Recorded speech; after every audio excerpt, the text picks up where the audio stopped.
ಎಲ್ಲರಿಗೆ ತೊಂದರೆ ಕೊಡ್ತಾ ಇದ್ದ.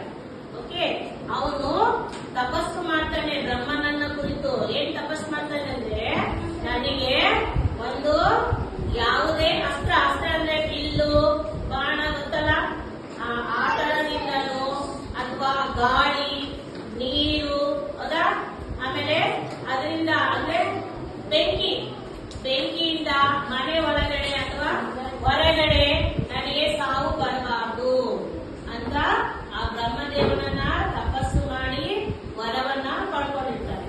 ಓಕೆ, ಬ್ರಹ್ಮದೇವರು ಪ್ರತ್ಯಕ್ಷವಾಗಿ ಏನ್ ಹೇಳಿರ್ತಾರೆ, ತಥಾಸ್ತು. ಆಗ ಹಿರಣ್ಯಕಶಿಪ ಏನ್ ಮಾಡ್ತಾನಂದ್ರೆ, ಅವನು ಒಂದು ದೊಡ್ಡ ರಾಕ್ಷಸ.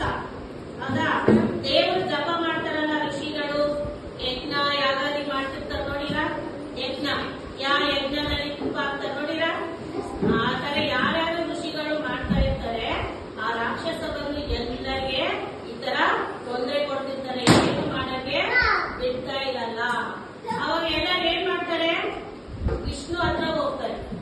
ವಿಷ್ಣು ಹತ್ರ ಹೋಗಿ ಅವರೆಲ್ಲ ಅಂದ್ರೆ ಪ್ರಾರ್ಥನೆ ಮಾಡ್ತಾರೆ, ವಿಷ್ಣು ದೇವ ನಮ್ಗೆ ಹಿರಣ್ಯಕಶಿಪು ಬಹಳ ತೊಂದರೆ ಕೊಡ್ತಿದ್ದಾರೆ, ಜಪ ತಪ ಮಾಡಕ್ಕೆ ಬಿಡ್ತಾ ಇಲ್ಲ, ನಾವು ಏನ್ ಮಾಡೋಣ.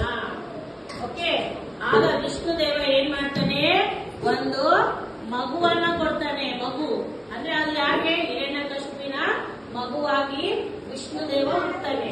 ಅವನ ಹೆಸರು ಪ್ರಹ್ಲಾದ. ಏನು ಅವನ ಹೆಸರು, ಹಿರಣ್ಯಕಶಿಪಿನ ಮಗುವಿನ ಹೆಸರೇನು, ಪ್ರಹ್ಲಾದ.